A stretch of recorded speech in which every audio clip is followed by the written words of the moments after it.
فاسألوا أهل الذكر إن كنتم لا تعلمون۔ بسم اللہ الرحمن الرحیم۔ ایک دوست نے سوال پوچھا ہے کہ آپ لوگ جب سورت پڑھتے ہیں نمازوں کے بعد، قرآن عظیم الشان کی تلاوت کرتے ہیں،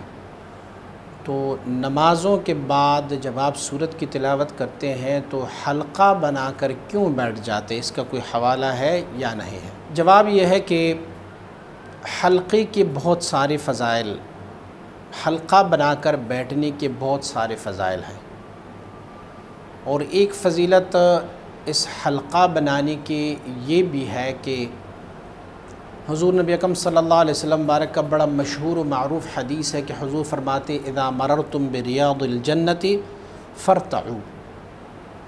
جب آپ لوگ جنت کی کیاروں پر سے گزرو تو ان میں سے کچھ کھایا پیا کرو۔ قالوا وما ریاض الجنہ، صحابہ کرام نے عرض کیا رسول اللہ صلی اللہ علیہ وسلم جنت کی کیاریاں کون سی ہے؟ قال حلق الذکر، ذکر کی حلقے۔ اس حدیث شریف سے بھی ثابت ہوتا ہے کہ حلقے میں بیٹھ کے ذکر کرنا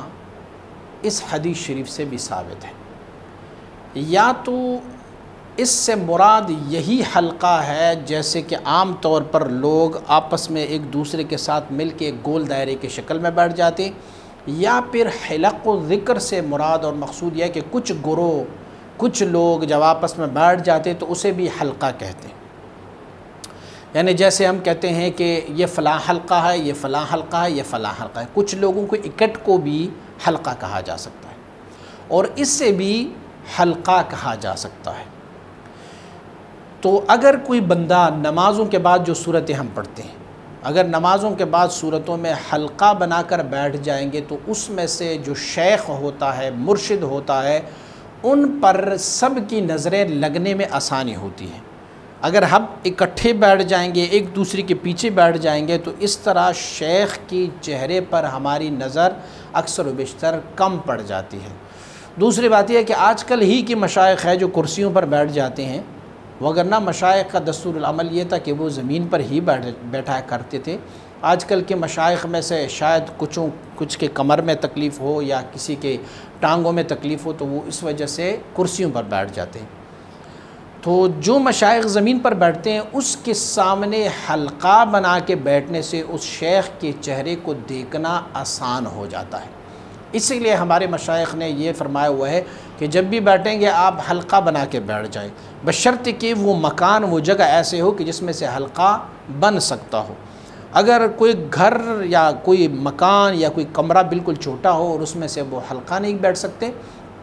تو پھر وہ ایک دوسرے کے پیچھے جا کے بیٹھ جائیں۔ لیکن قاری القرآن، حافظ کو اور علماء کی چہرے کو دیکھنا یہ بھی عبادت ہے، اسی لیے ہم کہتے ہیں کہ آپ حلقے میں بیٹھ جاؤ تاکہ آسانی ہو، وگرنہ حلقے میں بیٹھ کے قرآن سننا یا تلاوت سننا یہ کوئی فرض نہیں ہے، واجب نہیں ہے، سنت نہیں ہے، یہ ایک مستحب اور نیک عمل ہے۔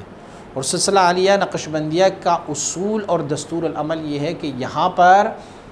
اولا کو لیا جاتا ہے، عزیمت کو لیا جاتا ہے، رخصت کو چھوڑا جاتا ہے۔ تو رخصت یہ ہے کہ آپ جیسے بھی بیٹھ کے قرآن عظیم الشان کی سماعت کر لیں، تلاوت سماعت کر لیں، لیکن عزیمت یہ ہے کہ آپ حلقے میں بیٹھ جائیں تاکہ وہ قاری قرآن اور وہ عالم اور شیخ جو آپ کے ہیں ان کے چہرے پر آپ آسانی سے نگاہ ڈال سکے، وہ آپ پر آسانی سے نگاہ ڈال سکے، تو اسی لیے ہم حلقے بنا کے بیٹھ جاتے ہیں، وگرنہ بغیر حلقے کی بھی آپ سماعت کر سکتے ہیں۔